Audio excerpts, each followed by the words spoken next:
Okay, so now let's just bring this into Photoshop. Okay, so that's just, we've rendered those things out, the shadows, the reflection, or the mass itself. And let me show you how I composite them in Photoshop. So let me start with, let me just open them, like, let me open as just a standalone file. So we'll go, just to show you how I approach this. So we'll go renders. You can see, by the way, how many attempts I took. There's three revisions of about this many layers before I got to this. It's going to take a long time. The rendering itself, the process, should be very fast. These are very low information renders. It's more about trial and error here. So let me open up, let's open up the reflections one.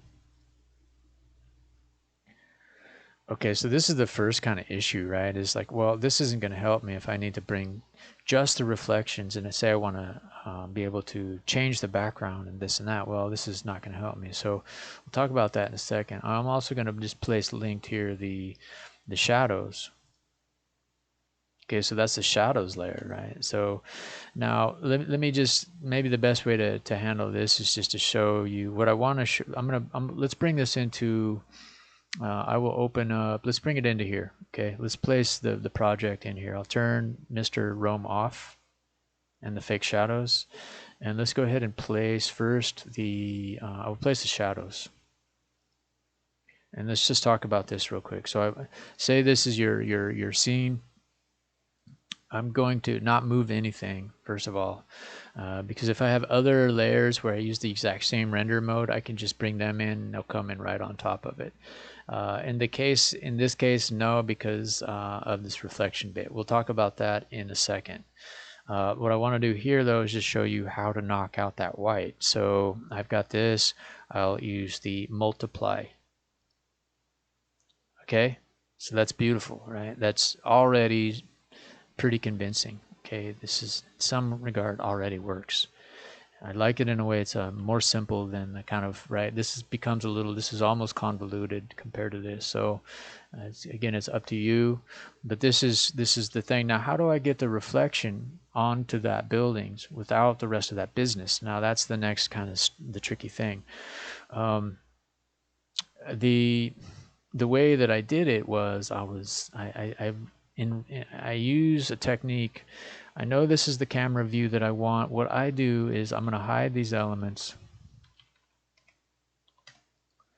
these lights. I'm just going to hide them.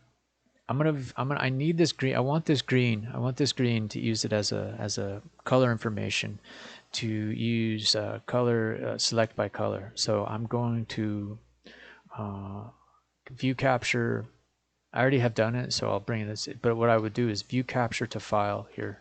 Okay, view capture to file, and that just that takes a screenshot of this view here. I'm gonna just go viewport, fine, just keep it as it is. It's all green. Okay, so I'm gonna save that, and I've already saved it in Photoshop. Then what I'm gonna do is this kind of tricky technique. I think it's like so let me place now the reflections one. And it may not match up, by the way. It may not match up to the shadows. I'm going to turn shadows off. I need to punch everything out of this, right? I'm not going to go in and mask it, so there's a quick kind of workaround. I'm going to place that green one in here. And unfortunately, and I don't know why, it does not match. So I think it's a weird thing. I need to kind of scale this to make it click into it. For some reason, it does not match. And I don't know why. It's just to me a little like a bit of a weakness for like outputting these things. So I do have to manually put these into position. Okay, so this is just like the kind of the better the job you do here, the cleaner the cutout will be. I'll use the arrow keys. So this is like, okay, I'm like looking up alignment here. And you're probably pretty familiar with this.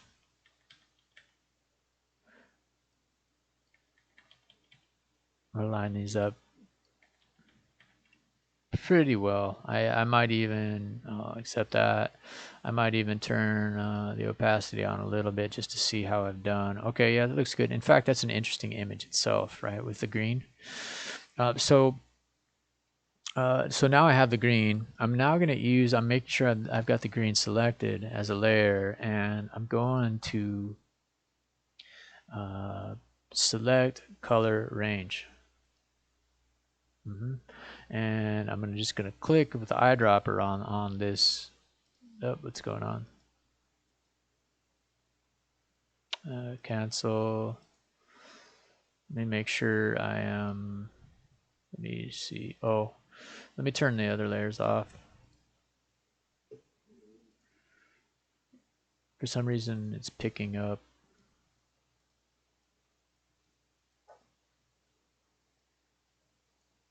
It's picking up nothing. Okay, I had to hit the add tool here. Okay, so then once I click on that,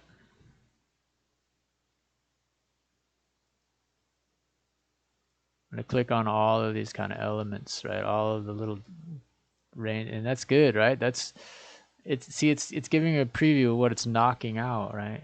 This is what's going to be selected. Fuzziness. Okay, I'm going to bump that up. Okay, I said okay. Well, guess what? That just gave me the information I need. I can turn this on now, the reflections. I can turn the green off. And guess what? I can click this, hit the mask tool, and that punches it out. Right? Then I can lay it with the shadows. Again, it's not matching up. I will need a probably, I don't know if I need, yeah, I probably need to resize one of these two, right, so that it fits on there exactly. And this is just part of the kind of the messy part of this, is just getting this all right. So I'm gonna get this into place. I just use the arrow keys, and you get the point, right? So notice though, once this is in position, I like realize, well, there's a certain kind of fidelity. Actually, it didn't get right. I don't like the way that it cut it out. So there's a few things that you can do. Okay, before I go into that, let me just shadows, reflections is this. Okay. Turn the shadows off. I'm going to delete that layer. Actually, I'm going to undo a lot. Let's go back to this point. Okay. Notice my selection is going really around the edges of the. I want to contract it. I want to select that. I want to modify. I want to contract that selection. That was 1 pixel. I want to contract it by at least 1. But I also want to smooth it so it's not so jaggedy. Maybe smooth it one more time. And then I'm gonna contract it. Now there's another more obvious. I just want to show you this color. Now that would probably be too much, but it might not be bad, because that would mean the reflection. I would have some edge on the building still. Curious about how that would look, you know. So if I go here now, turn this on, turn that off, and I punch this out, hitting the mask. Yeah, I have a much better edge. And so that actually is a really viable. So when I can get that into place, you know, and you know, I'm not going to take the time to get that aligned, but that becomes, and then what happens is you can actually apply a layer mode. Let's see if my Photoshop just froze up. So that reflection actually shows through. So let me go back to this, and now we're talking about the same thing. And notice even the quality of my edges here aren't that great. It does kind of work because it shows like a little bit of a highlight somehow. That worked out. From a distance that I'm present at 100%, is it, let's see, my Photoshop in general is starting to, lag, but around 100%, this is fine actually, right? But that's how I got to this information, right? Is everything I covered over here is very much just a function of yeah, Photoshop is definitely frozen up. Is very much just a function of putting these layers in and then adding the shadows, right? As I suggested. So now if we're looking at this, we can unpack this a little bit more carefully. The shadows that you're seeing here, all those layers you can see. I will upload this entire file so that you have it. But see the reflections are here, right? The shadows are here. Notice the shadows when I select it, it's multiply. It's on multiply. That's how I knocked out that white background, right? If I turn that off, if I go to normal, it's just a pure white background. I had to multiply. Okay, so that's how, right? That's how I brought in the Rhino model. I'm gonna leave it up to you guys to figure out the rest. I mean, with the tools that have been provided here today, like punching things out, showing things through other things, right? It's a series of masking, and then this final technique of bringing in the shadow, which you're probably aware of already. And then the reflection thing is just an option or some form of texture on the masking. If it helps you kind of develop a vision of your project, then go for it. Okay, but otherwise, it's much less about. I would encourage you to develop the technique. So it's much less about the technique, as you can see how sloppy in some regard this actual kind of the actual original mask was. Right, it can go fairly quick.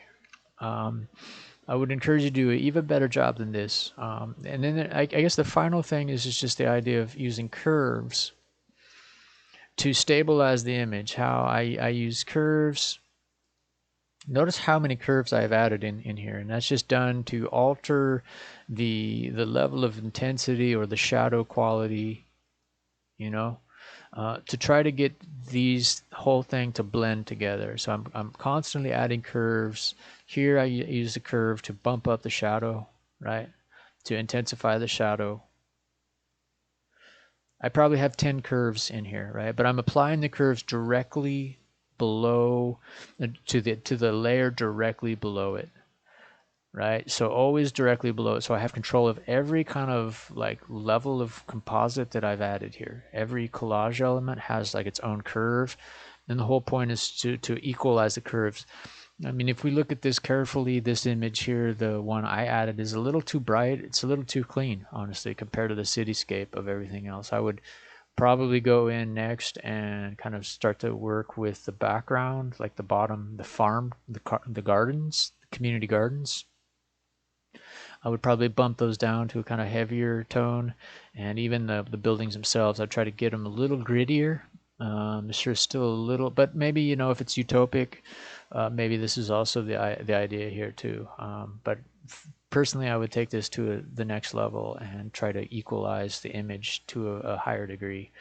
The other thing I want to emphasize here on the masking is this kind of, you know, again, it's like using the masking to emphasize these overlaps, right? That's a function of not like, how did I do that, right? Well, actually I had to cut away from that's that, right? Like I had to cut away from the base street level to let shine through, oops, the buildings from the Tokyo scene. Okay. And that's a pretty bad job up there, right? It's not that good, right? So, right, you can see how, oh, looks like my Photoshop is okay. And then, yeah, you can see even this, like, okay, these like errant kind of masking and stuff like that. It's not totally there. You wouldn't really notice it from here unless you really started to take a look at it. But this is the technique. Feel free. We'll keep an eye. We'll check in on Friday. If you have any questions about the chat, I'll try to look at the chat before class on Friday. But I would encourage you to jump into this. I know there's a lot of videos here, but it's actually fairly simple once you get going. The principle is masking, punching things out, letting other things through, and then the final step, bringing in your Rhino model through the render. It's a simple masking model.